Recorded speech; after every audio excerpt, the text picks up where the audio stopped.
రైతుల గురించి చర్చించుకుంటే ఈరోజు రైతు భరోసా అన్నాడు చంద్రశేఖరరావు గారు ఎగబెట్టిపోతే ప్రభుత్వం ఏర్పడిన మొదటి 3 నెలల్లోనే 7,625 కోట్ల రూపాయలను వారు ఎగవేసిన రైతు భరోసా నిధులను మన ప్రభుత్వం మన ఆర్థిక మంత్రి బట్టి విక్రమార్క గారు మొట్టమొదటి విడతలో రైతు భరోసా నిధులను వేయడం జరిగింది. ఇదే కాదు, ఎన్నికలప్పుడు ప్రజలకు మాట ఇచ్చినాం. కాంగ్రెస్ పార్టీ అధికారంలోకి వచ్చిన వెంబడే అప్పుల్లో కూరుకుపోయిన ఈ రైతుల ఆత్మగౌరవం నిలబెట్టాలి అనంటే రైతులకు రుణమాఫీ చెయ్యాలి. ఆ రైతులకు 2 లక్షల రూపాయల వరకు రుణమాఫీ చేస్తామని ఎన్నికల సందర్భంగా మాట ఇచ్చినాం. పార్లమెంట్ ఎన్నికల సందర్భంలో రైతాంగానికి వివరించినాం. దాన్ని దృష్టిలో పెట్టుకొని మొదటి సంవత్సరంలోనే 25,35,964 మంది రైతులకు 20,617 కోట్ల రూపాయలు వాళ్ళ ఖాతాలో వేసి 2 లక్షల రూపాయల వరకు రైతుల మీద ఉన్న భారాన్ని అప్పు విముక్తి కలిగించినాం. 15 ఆగస్టు నాడు ఏ విధంగా అయితే దేశానికి స్వతంత్రం వచ్చిందో అదే 15 ఆగస్టు 2024 నాడు ఈ రైతులకు రుణం నుంచి విముక్తి కలిగించి రుణభారంని తొలగించిన ప్రభుత్వం ఈ ప్రజా ప్రభుత్వం. అదే కాదు మిత్రులారా, ఇవాళ ఆలోచన చేయండి. ఆనాడు తెలంగాణ రాష్ట్రంలో ఆనాటి ముఖ్యమంత్రి ఒక మాట అన్నాడు, శాసనసభ సాక్షిగా మాట్లాడిండు. మీరు ఒరేసుకుంటే ఉరి వేసుకున్నట్టే ఈ ప్రభుత్వం వ్యాపారం చేయదు, రైతులు పండించిన వడ్లను మేము కొనము, ఇది మా బాధ్యత కాదు అని ఆనాటి ముఖ్యమంత్రి చెప్పిండు. మరి ఆనాటి ముఖ్యమంత్రి ఆ విధంగా మాట్లాడితే మన ప్రజా ప్రభుత్వం అధికారంలోకి వచ్చిన వెంబడే రైతాంగానికి ఒక మాట చెప్పినాం, మీరు వరి పండించండి, చివరి గింజ వరకు కొంటాం, కొనడమే కాదు కనీసం మద్దతు ధర ఇవ్వడమే కాదు, సన్న వడ్లు పండించండి, 500 రూపాయల బోనస్ ఇచ్చి మీరు పండించిన పంటను మేము కొంటామని తెలంగాణ రైతాంగానికి మాట ఇచ్చినాం. మా మాట నమ్మి మా మీద విశ్వాసం ఉంచి మా మీద పూర్తి నమ్మకంతో పోయిన సంవత్సరం ఈ దేశంలోనే వరి పండించడంలో మొట్టమొదటి స్థానాన్ని తెలంగాణ రాష్ట్రం సాధించింది. 2,80,00,000 మెట్రిక్ టన్నుల వడ్లను ఉత్పత్తి చేసి దేశంలోనే మొదటి స్థానంలో నిలబడ్డ తెలంగాణ రాష్ట్రం సన్న వడ్లకు 500 రూపాయల బోనస్ ఇవ్వడమే కాదు, మీరు పండించిన పంట వడ్లకు 48 గంటల్లోనే మీ ఖాతాలో నగదు బదిలీ చేసినాం. ఆనాడు తాలు పేరు మీద, ఆనాడు తడి పేరు మీద, తుట్టి పేరు మీద క్వింటాల్కు 10 కిలోలు దళారులు దోసుకుంటుంటే మనం ప్రభుత్వంలోకి వచ్చిన తర్వాత ఈ దళారులను ఈ మిల్లర్లను ఎవరైతే మోసం చేస్తుండ్రో మీ తోలు తీస్తాం, 1 కిలో కూడా తక్కువ తూకం చేసినా మీ తోలు ఒలుస్తామని చెప్పి తాలు పేరు మీద తడి పేరు మీద జరుగుతున్న దోపిడీని నిలువరించి రైతులను ఆదుకున్న చరిత్ర ఈ రోజు మన ప్రభుత్వాన్ని అని చెప్పి నేను ఈ సందర్భంగా చెప్పదలుచుకున్న మిత్రులారా ఇవాళ దేశంలో తలెత్తుకొని గర్వంగా నిలబడి ఈ దేశంలోనే అత్యధికంగా వరి ధాన్యాన్ని ఉత్పత్తి చేసే రాష్ట్రం మాది. మా దగ్గర గిట్టుబాటు ధరనే కాదు 500 రూపాయల బోనస్ ఇస్తున్నామని చెప్పి గర్వంగా చెప్పుకునే రాష్ట్రం ఏదైనా తెలంగాణ దేశంలో ఉంది అంటే అది తెలంగాణ రాష్ట్రం అన్న సంగతి నేను గుర్తు చేయదలుచుకున్న మిత్రులారా. ఇవాళ మీరు ఆలోచన చేయండి, చాలా మంది అన్నారు వాళ్ళకి తెలుసు వాళ్ళు ఏ విధంగా రాష్ట్రాన్ని దివాలా తీపిచ్చిండ్రు.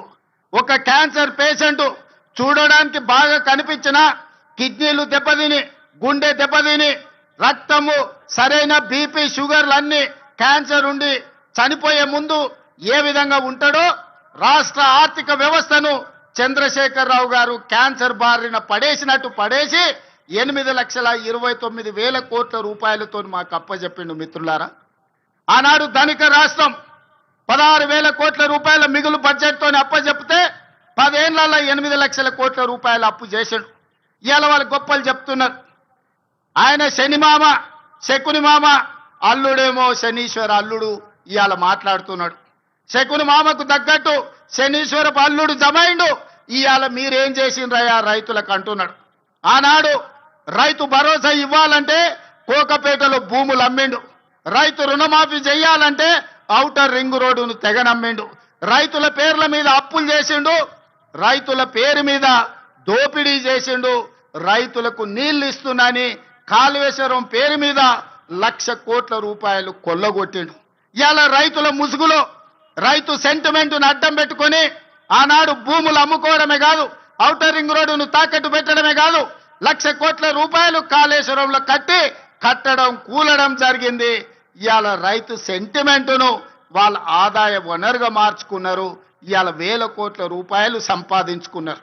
నేను ఈ వేదిక మీద నుంచి అడగదలుచుకున్నా, తెలంగాణ రాష్ట్రం రాకంటే ముందు మీ ఆర్థిక పరిస్థితి ఏంది? ఇవాళ మోయినాబాద్లో హరీష్ రావుకు ఫామ్ హౌస్ ఎట్లొచ్చింది? జన్వాడలో కేటీఆర్కు ఫామ్ హౌస్ ఎట్లొచ్చింది? గజ్వేల్ ఎర్రవల్లిలో కేసీఆర్కు 100 ఎకరాల ఫామ్ హౌజులు ఎట్లొచ్చినాయి? ఇవాళ టీవీలు ఎట్లొచ్చినాయి? పేపర్లు ఎట్లొచ్చినాయి? 1,000 కోట్ల రూపాయల పెట్టుబడులు మీకెట్లొచ్చినాయి? మరి మీరేమో 1,000 కోట్ల రూపాయల అధిపతులుగా మారిండ్రు, మీరు ఐశ్వర్యవంతులైనరు. రాష్ట్రం ఎందుకు దివాలా తీసింది? రాష్ట్రానికి 8 లక్షల కోట్ల రూపాయలు అప్పెట్లొచ్చిందని నేను అడుగుతున్నా. 10 ఏళ్లల్లా ఆగర్భ శ్రీమంతులు మీరైనరు. అమీర్ల లాక నిజాం నవాబుల కంటే ధనవంతులుగా మీరు మారినరు. దేశంలోనే ధనిక రాష్ట్రమైన తెలంగాణ ఇవాళ దివాలా తీసింది. చివరికి 1,00,000 రూపాయల రుణమాఫీ చేస్తాన్న మీరు 4 విడతలు అన్నారు. అసలు మీరన్నారు మిత్తి మీరే కడతా అన్నారు. అసలు లేదు మిత్తి లేదు. ఇవాళ రైతులను దివాలా తీపించిన పరిస్థితి మీది. అక్కడి నుంచి ఒక్కొక్కటిగా సరిదిద్దుకుంటూ ఇవాళ నేను చెప్పదలుచుకున్నా. ఇవాళ విద్యార్థులారా మీరు గుర్తు చేసుకోండి, మీ పాఠశాలలు మూసేసే పరిస్థితి, వేలాది పాఠశాలలు మూపించండు. ప్రభుత్వ నోటిఫికేషన్లు ఇవ్వలే. ఉద్యోగాల నోటిఫికేషన్ల కోసం ఇందిరా పార్క్ దగ్గర, లేకపోతే అశోక్ నగర్ చౌరస్తా దగ్గర, దిల్సుఖ్నగర్ చౌరస్తా దగ్గర, అమీర్పేట్ చౌరస్తా దగ్గర వేలాది మంది విద్యార్థుల నిరసన కార్యక్రమాలు ఆనాడు ఉద్యోగాల కోసం చేశారు. కానీ మన ప్రభుత్వం వచ్చిన తర్వాత మేము మీద నోటిఫికేషన్లు ఇస్తే ఇన్ని నోటిఫికేషన్లు ఎంబడెంబడే వద్దు, మేము చదువుకోలేకపోతున్నాం, నోటిఫికేషన్లను వాయిదా వేయండి. ఈ దేశంలో ఏదైనా ఒక రాష్ట్రంలో ధర్నా జరిగిందంటే అది తెలంగాణ రాష్ట్రంలోనే. 10 ఏళ్ళు వాళ్ళు చేయలేని పని మొదటి సంవత్సరంలోనే 60,000 ప్రభుత్వ ఉద్యోగ నియామకాలు చేపట్టి, ఒకవేళ లెక్క తప్పంటారని ఎల్బీ స్టేడియంలో ఎక్కడైతే మేము బాధ్యత చేపట్టినామో ప్రతి నిరుద్యోగ యువకుని వాళ్ళ తల్లిదండ్రులతో అక్కడికి పిలిపించి వాళ్ళకు నియామక పత్రాలు అందించి తలలు లెక్కబెట్టి 60,000 మంది నిరుద్యోగ యువకులకు ఈ దేశంలో ఒక్క సంవత్సరంలో ఉద్యోగాలు ఇచ్చిన ప్రభుత్వం ప్రజా ప్రభుత్వం, మన ప్రభుత్వం. నేను ధైర్యంగా చెబుతున్నా, లెక్క పెట్టుకుంటా అంటే తారీఖు చెప్పు, 60,000 మందిని లైన్గా ఇదే సచివాలయం ముందల నిలబెట్టి ప్రతి తల లెక్క కట్టి 60,000 ఉద్యోగాలు ఇచ్చినట్టు నేను నిరూపిస్తా. చంద్రశేఖర్ రావు, 10 ఏళ్లలో నువ్వు ఎన్ని ఇచ్చినావో ప్రజలకు ఒకసారి సమాధానం చెప్పు అని నేను అడుగుతున్నా.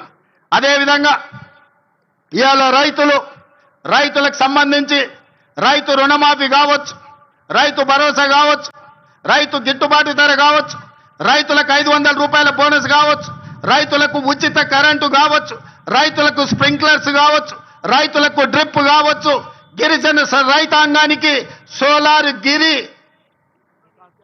గిరి వికాసంలో సోలార్ పంపు సెట్లు కావచ్చు. దేని మీద నువ్వు చర్చ చేస్తావు?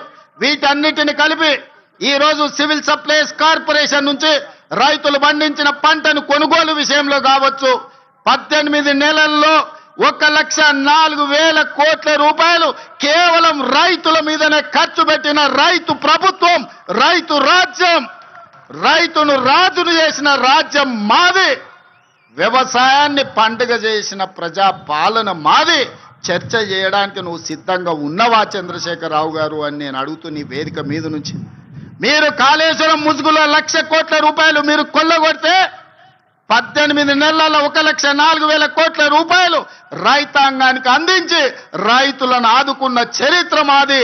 వ్యవసాయం అంటే 10 మందికి సాయం, రైతును రాజును చేయాలి, వ్యవసాయాన్ని పండుగ చేయాలన్న ఒక ఉక్కు సంకల్పంతో ఎన్ని కష్టాలు వచ్చినా ఎంతమంది తిట్టినా తిట్లన్నిటినీ ఓర్చుకొని ఇవాళ ఈ ప్రజా ప్రభుత్వాన్ని ముందుకు తీసుకెళ్తున్న మిత్రులారా, ఇవాళ మహిళల విషయంలో మీరు చూడండి, ఆర్టీసీలో ఉచిత ప్రయాణం కావచ్చు, ఆడబిడ్డలకు పెట్రోల్ బంకుల నిర్వహణ కావచ్చు, ఆడబిడ్డలకు సోలార్ బిజినెస్ కావచ్చు, అదానీ అంబానీలతో పోటీ పడే విధంగా ఇవాళ 1000 మెగావాట్ల సోలారు విద్యుత్ ఉత్పత్తి సామర్థ్యాన్ని విద్యుత్ శాఖతో ఒప్పందం చేపించి 1 కోటి మంది మహిళల్ని కోటీశ్వరులను చెయ్యాలని ఉక్కు సంకల్పంతో ఇవాళ మేము ముందుకు వెళ్తున్నాం. ఇవాళ ఆడబిడ్డలకు ఒక్క సంవత్సరంలో 21,000 కోట్ల రూపాయలు జీరో వడ్డీతోని ఇవాళ ఆడబిడ్డలను ఆదుకున్నాం. అదే కాదు, హైటెక్ సిటీ పక్కన విప్రో ఇన్ఫోసిస్ కార్పొరేట్ కంపెనీల పక్కన 4 ఎకరాలు శిల్పారామం పక్కన ఇచ్చి 150 షాపులు సెల్ఫ్ హెల్ప్ గ్రూపులు ఉత్పత్తి వస్తువులను అమ్ముకోవడానికి ఇవాళ వాళ్ళకు అక్కడ స్థలాన్ని కేటాయించినాం. ఇవాళ ఆడబిడ్డలు ఆర్టీసీలో ఉచిత బస్సు ప్రయాణం కాదు, 1000 బస్సులను కొని ఆర్టీసీకి కిరాయికి పెట్టుకునే ఆర్థిక స్తోమత ఇవాళ ఆడబిడ్డలకు అందించినాం. ఇవాళ ఐకేపీ కేంద్రాలు 8,000 ఐకేపీ కేంద్రాలు ఇవాళ ఆడబిడ్డల చేతుల్లో పెట్టినాం. గ్రామాలలో ఉన్న పాఠశాలల్ని అమ్మ ఆదర్శ పాఠశాల మీద ఆడబిడ్డల చేతిలో పెట్టి పిల్లల భవిష్యత్తు ఆడబిడ్డల చేతిలో భద్రమని ఇవాళ అమ్మ ఆదర్శ పాఠశాలలు తీసుకొచ్చినాం. ఇవాళ పాఠశాలల్లో పిల్లల బట్టలు ఒకనాడు కార్పొరేట్ కంపెనీలు కుట్టేవి, ఇవాళ వాటిని రద్దు చేసి ఆడబిడ్డలకే బట్టలు కుట్టే వ్యాపారాన్ని ఇవాళ ఆడబిడ్డలకే అందించినాం. ఇప్పుడు పాఠశాలల్లో తిను వస్తువులను, కూరగాయలను, పాలు, పండ్లు అన్ని సరఫరా ఒకప్పుడు వ్యాపారాలు కార్పొరేట్ సంస్థలు చేస్తుంటే వాటన్నిటిని రద్దు చేసి స్వయం సహాయక సంఘాలకు అందించి ఇవాళ ఆడబిడ్డల చేతుల్లో పిల్లల భవిష్యత్తు భద్రంగా ఉంటుంది అని ఇవాళ ఆడబిడ్డలకు అప్పచెప్పినాం. అందుకే మిత్రులారా, రైతులు కావచ్చు, మహిళలు కావచ్చు, నిరుద్యోగ యువకులు కావచ్చు, ఈ ప్రజాపాలనలో భద్రంగా ఉండాలి అని మేము ఈరోజు ప్రయత్నం చేస్తున్నాం. అందుకే ఈ వేదిక మీద నుంచి 4 కోట్ల తెలంగాణ ప్రజలకు విజ్ఞప్తి చేస్తున్నాం. ఆలోచన చేయండి, అంచనా వేయండి, బేరీజు కట్టండి. 10 ఏళ్ల వాళ్ళ పాలన ఎట్లుందో, 18 నెలల్లో మా మిత్రుల పరిపాలన ఎట్లుందో మీరు చర్చ పెట్టండి. చెట్టు కింద పెట్టండి, పెళ్లి కాడ పెట్టండి, చావు దగ్గరకు పోయినప్పుడు మాట్లాడండి, కళ్ళు కాంపౌండ్ కాడ మాట్లాడండి, దావత్ కాడ మాట్లాడండి, ఏడికెళ్ళినా చర్చ పెట్టండి. 10 ఏళ్లలో ఆయన చేసిందేందో, 18 నెలల్లో మనం చేసిందేందో చర్చ పెట్టండి. చంద్రశేఖరరావు గారు ఇవాళను కుట్రలు కుతంత్రాలతోని ఆనాడు కృష్ణా నది మీద కాంగ్రెస్ పార్టీ ఉమ్మడి రాష్ట్రంలో ప్రారంభించిన ప్రాజెక్టులు 10 ఏళ్లలో ఏ ఒక్కటి పూర్తి చేయలే. పాలమూరు రంగారెడ్డి ఎత్తిపోతల ఎడారిగా మారింది, కల్వకుర్తి ఆగిపోయింది, భీమా, నెట్టంపాడు, కోయిల్ సాగర్, ఎస్ఎల్బిసి, సీతారామ, అదే విధంగా దేవాదుల, సమ్మక్క సారలమ్మ, ప్రాణహిత చేవెళ్ళ, ఏ ప్రాజెక్టులు చూసినా ఎక్కడి అక్కడనే పడ్డాయి. ప్రాణహిత చేవెళ్ళ పేరు మార్చి, ఊరు మార్చి, పేరు మార్చి, అంచనాలు పెంచి 1,00,000 కోట్లు కొల్లగొట్టిన కాళేశ్వరం నువ్వు కట్టిన 3 ఏళ్లకే కూలేశ్వరం అయింది. 1,00,000 కోట్లు గంగలో కొట్టుకపోయినాయి. ఇవాళ గోదావరిలో కొట్టుకపోవడానికి కారణం నువ్వు కాదా? నీ అవినీతి కాదా? నీ కుటుంబం 1,000 కోట్ల రూపాయల దోపిడీకి పాల్పడి నాణ్యత లోపం వల్ల, ప్రణాళిక లోపం వల్ల మేడిగడ్డ, అన్నారం, సుందిళ్ళ కూలిపోయిన మాట వాస్తవం కాదా? ఈ ప్రాజెక్టులు కూలిపోయినందుకు నిన్ను ఆ చిన్న కాళేశ్వరంలోనే ఉరి తీసినా తప్పు లేదని అక్కడి రైతాంగం అంటున్న మాట నిజం కాదా? వ్యవసాయం మీద 2 లక్షల కోట్లు ఖర్చయిన మిత్రులారా, కేవలం కాంట్రాక్టర్లకు 2 లక్షల కోట్ల రూపాయల బిల్లులు చెల్లించడు. మరి 1000 కోట్లతో పూర్తి కావాల్సిన కల్వకుర్తి ఎందుకు ఆగిపోయింది? 300 కోట్లతో పూర్తి కావాల్సిన భీమా ఎందుకు ఆగిపోయింది? 200 కోట్ల రూపాయలతో పూర్తి చేయాల్సిన నెట్టంపాడు ఎందుకు పూర్తి కాలే? ఇవాళ 6-7 వేల కోట్ల రూపాయలతో పూర్తి చేయాల్సిన సీతారామ ప్రాజెక్టు ఎందుకు ఆగిపోయింది? ఇవాళ ప్రతి ప్రాజెక్టు దేవాదుల 12,000 కోట్ల రూపాయలు ఖర్చయినాయి. ఇంకొక 3-4 వేల కోట్ల రూపాయలు ఖర్చు పెడితే ఇవాళ దాదాపుగా 4 లక్షల ఎకరాలకు నీళ్లు వస్తాయి. ఎందుకు పూర్తి చేయలేదని నేను అడుగుతున్నా. ఉమ్మడి రాష్ట్రంలో సమైక్య పాలనలో సీమాంధ్ర పాలకులు ఆనాడు తెలంగాణ సాగునీటి ప్రాజెక్టుల మీద నిర్లక్ష్యం వహించారు, తెలంగాణను ఎడారిగా మార్చిందని చెప్పిన నువ్వు 10 ఏళ్లలో ఏ ఒక్క ప్రాజెక్ట్ అయినా పూర్తి చేసినవా? ప్రాణహిత చేవెళ్ళ కానీ, పాలమూరు రంగారెడ్డి ఎత్తిపోతలు కానీ, కల్వకుర్తి కానీ, భీమా కానీ, నెట్టంపాడు కానీ, కోయిల్ సాగర్ కానీ, ఎస్ఎల్బిసి కానీ, సీతారామ కానీ, రాజీవ్ సాగర్ కానీ, ఇందిరా సాగర్ కానీ ఏ ఒక్క ప్రాజెక్టు 2 లక్షల కోట్ల రూపాయలు ఖర్చైనా అన్నీ ఈరోజు ఆగిపోయి ఉన్నాయి అనంటే ఈ దుర్మార్గానికి నువ్వు, నీ కుటుంబం అవినీతి కాదా అని ఈరోజు నేను అడుగుతున్న మిత్రులారా. ఇన్ని దుర్మార్గాలు చేసి, ఇంత దోపిడీకి పాల్పడి, 1,00,000 కోట్లు కొల్లగొట్టి, 1000 ఎకరాల భూములను ఆక్రమించి ఇవాళ గోదావరి బంకంచర్ల రేవంత్ రెడ్డి వచ్చి మొదలుపెట్టి చంద్రబాబు నాయుడుకు నీళ్లు ఇస్తున్నాడని దుర్మార్గమైన మాటలు మాట్లాడుతున్నాడు. చంద్రబాబు నాయుడుతోనే ఉండాలంటే చంద్రబాబు నాయుడుతోనే అంటగాగాలంటే అక్కడనే ఉండేటోని కదా. ఈ రాజీవ్ గాంధీ ఆశీర్వాదం తీసుకొని ఇక్కడెందుకు ఉండేటోని చంద్రశేఖర్ రావు? ఆనాడు సోనియమ్మ నమ్మించి కాళ్ళకు దండం పెట్టి కడుపులో తలకాయ పెట్టి నీతో చేరతాని అబద్ధాలు చెప్పి నట్టేట్లో ముంచి నడి బజార్లో మోసం చేసిన చరిత్ర నీదైతే తెలంగాణ ఇచ్చిన సోనియమ్మకు అండగా నిలబడాలి. ఆమె బిడ్డగా ఈ తెలంగాణలో ప్రజా ప్రభుత్వాన్ని తేవాలి అని చంద్రబాబు నాయుడును కాదనుకొని ఇవాళ కాంగ్రెస్ పార్టీలో చేరి ప్రజా ప్రభుత్వం రావడానికి మీ అందరితో కలిసి కదం కదం కలిపిన మిత్రులారా, ఇవాళ నేను అడుగుతున్న సూటిగా చంద్రశేఖర్ రావును, నిజంగా నీకు ధైర్యం ఉంటే, నీలో నీతి నిజాయితీ ఉంటే, చిత్తశుద్ధి ఉంటే గోదావరి బంకంచెర్ల గోదావరి నది జలాల మీద శాసనసభలో చర్చ పెడదాం. స్పీకర్ కు లేఖ రాయి నువ్వు చెప్పిన తారీఖు నాడు అసెంబ్లీ పెట్టించే బాధ్యత మా శ్రీధర్ బాబు గారు తీసుకుంటారు. నువ్వు నేను చర్చ చేద్దాం. గోదావరి జలాలలో తెలంగాణకు అన్యాయం చేసింది ఎవరు? ప్రాణహిత చేవళ్లను తరలించే 1,00,000 కోట్లు దోసుకున్నది ఎవడు? ఇవాళ గోదావరి బంకంచెర్లలో 3,000 టీఎంసీ సముద్రంలో కోతున్నాయి. రాయలసీమకు తరలించమని చెప్పింది నువ్వు కాదా? 2016లో మొత్తం వివరాలతో నేను వస్తా. నువ్వు సిద్ధంగా ఉన్నవా? నువ్వు చెప్పినాకనే కదా ఉమాభారతి గారి ఆదేశాల మేరకు చంద్రబాబు నాయుడు గారు 2016లో ఆనాడు జీవో ఇచ్చిండు. గోదావరి నుంచి బంకంచెర్లకు నీళ్లు తరలించడానికి, హంద్రీ నీవాకు 400 టీఎంసీలు తరలించడానికి 2016లోనే జీవో ఇచ్చిన మాట వాస్తవం కాదా? 2018లో వ్యాప్కోస్ను నియమించింది నిజం కాదా? వ్యాప్కోస్ సంస్థ 400 టీఎంసీలు గోదావరి జలాలను హంద్రీ నీవాకు బంకచెర్ల ద్వారా తరలించడానికి ప్రాజెక్టు రిపోర్ట్ ఇచ్చిన మాట వాస్తవం కాదా? ఇవన్నీ నీ నాయకత్వంలో నువ్వు ఇచ్చిన బోడి ఉచిత సలహాలతోటి ఈరోజు గోదావరిలో 3,000 టీఎంసీలు నీళ్లు సముద్రంలో పోతున్నాయని నీ దిక్కుమాలిన సూచనలతోనే ఈరోజు ఈ దరిద్రం దాపరించిన మాట నిజం కాదా? ఇవాళ నువ్వు చర్చకు సిద్ధంగా ఉన్నావా? గోదావరి జలాలను రాయలసీమకు తరలించకపోయినని రోజమ్మ పెట్టిన రాగి సంకటి రొయ్యల పులుసు తిని రాయలసీమను రతనాల సీమ చేస్తా అని చెప్పిన చవటవు నువ్వు కాదా అని నేను అడుగుతున్నా. నీకు జీవితం ఇచ్చి, నీకు బతకడానికి నీడనిచ్చి, నిన్ను ప్రజాప్రతినిధిగా చేసి తెలంగాణ ముఖ్యమంత్రిని చేసిన తెలంగాణని ఎడారిగా మార్చి వందలాది గోదావరి టీఎంసీల నీళ్లను రాయలసీమకు తరలించమని చెప్పింది నువ్వు కాదా? ఇవాళ నువ్వు సిద్ధంగా ఉన్నవా నేను అడుగుతున్న చంద్రశేఖర్ రావు గారు. నీ వంది మాగదులతో మాట్లాడించడం కాదు, నీ శనీశ్వరుడైన అల్లుడితో మాట్లాడించడం కాదు. నేను సిద్ధంగా ఉన్నా. గోదావరి బంకంచెర్ల ప్రాజెక్టు మీద నువ్వు చర్చకు రా. స్పీకర్ గారికి ప్రధాన ప్రతిపక్ష నాయకుడిగా లేఖ రాయి. శాసనసభ సమావేశాలు పెడదాం, ఎదురెదురుగా నిలబడదాం, మాట్లాడదాం. ఎవరు నిజాలు, ఎవరు జీవోలు ఇచ్చారు, ఎవరు తెలంగాణను దెబ్బతీసిండ్రో, ఎవరు నువ్వు తెలంగాణను దోక చేసిండ్రో, ఎవరు కాళేశ్వరం కడితే కూలేశ్వరమైందో చర్చ చేయడానికి నువ్వు సిద్ధంగా ఉన్నవా? ఒకరోజు గోదావరి మీద చర్చిద్దాం, రెండవ రోజు కృష్ణానది జలాల మీద చర్చిద్దాం.